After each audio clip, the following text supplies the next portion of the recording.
नमस्कार। मातृशक्ति दिव्य ध्यान व साधना केंद्र में आपका एक बार फिर से स्वागत है। आशा करते हैं आप सभी स्वस्थ होंगे और भगवत की कृपा को प्राप्त कर रहे होंगे। चलिए शुरू करते हैं हम आज का विषय।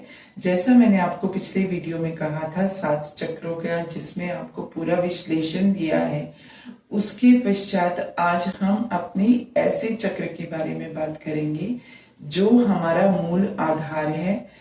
आप इसे मुख्य कह सकते हैं और जड़ भी इसे कहा जाता है। अगर आप किसी भी स्तर पे ऊपर उठना चाहते हो, कुछ भी आपको जीवन में कार्य करना है, तो सर्वप्रथम आपको मूलाधार चक्र को जागृत करना होगा।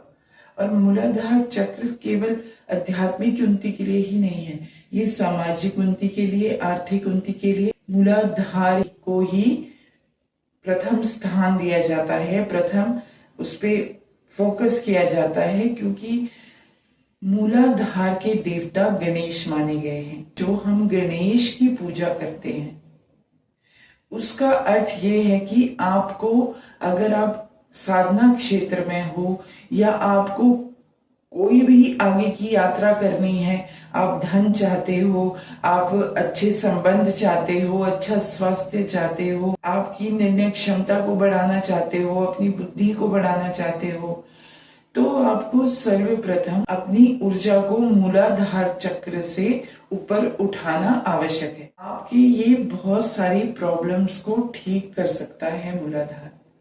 आपको मूलाधार को जागृत करना इसीलिए भी आवश्यक हो जाता है। जो आप अपने आराध्य की स्तुति करते हो, उससे पहले कहा गया है कि सर्वप्रथम गणेश की पूजा होगी।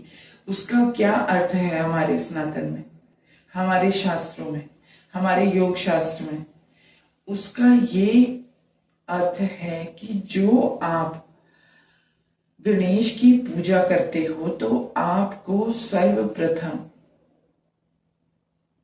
पृथ्वी तत्व की आपको स्थिरता मिले, उसकी आप आराधना करोगे, तब आप अपनी अगली जो भी आपकी साधना रहेगी तो आप करोगे। और ये पृथ्वी तत्व हमारे मूलाधार से भी जुड़ा है और इसका बीज मंत्र लम है। आप इसका उच्चारण लम भी कर सकते हो और लम भी कर सकते हो।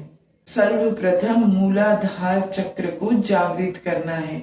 जैसे जैसे ये जागृत होगा, इसकी जो पंखुड़ियां हैं वो जागृत होती हैं।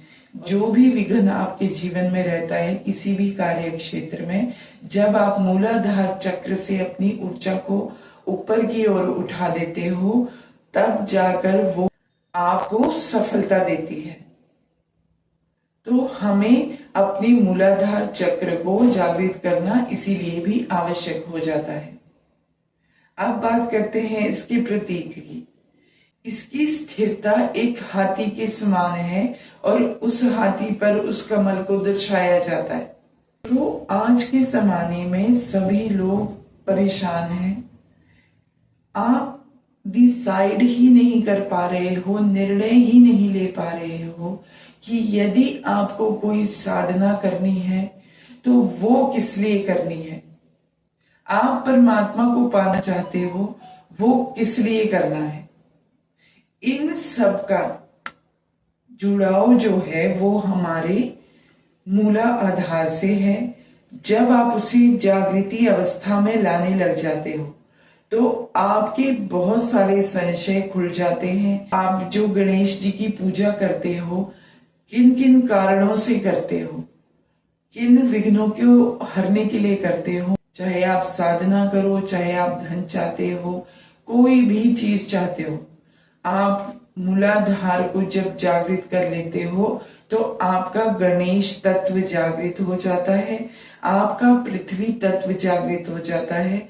जो आपके विघ्न आने होते हैं वो नहीं आते हैं, आप स्थिर हो जाते हो।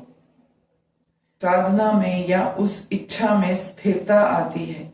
यही हमें सर्वप्रथम करना होता है। यदि कोई लक्ष्य प्राप्त करना है तो उस लक्ष्य के प्रति हमारे मन में, हमारे चित्त में, हमारी भावना में, हमारे संकल्प में दृढ़ता आनी सर्वप्रथम आवश्यक है। अगर मैं आपको केवल ज्ञान दूं या आपको बोलूं नहीं आप स्थिरता लाओ, तो ये संभव नहीं है। इसके लिए आपको अपने मूल आधार को जागृत अवस्था में रखना अनिवार्य है और उसके लिए लगातार अभ्यास करना भी अनिवार्य है। आप इस बात का भी आश्चर्य मानोगे कि जो धन से संबंधित परेशानियां हैं वो भी सारे हमारे मूलाधार से जुड़ी हैं।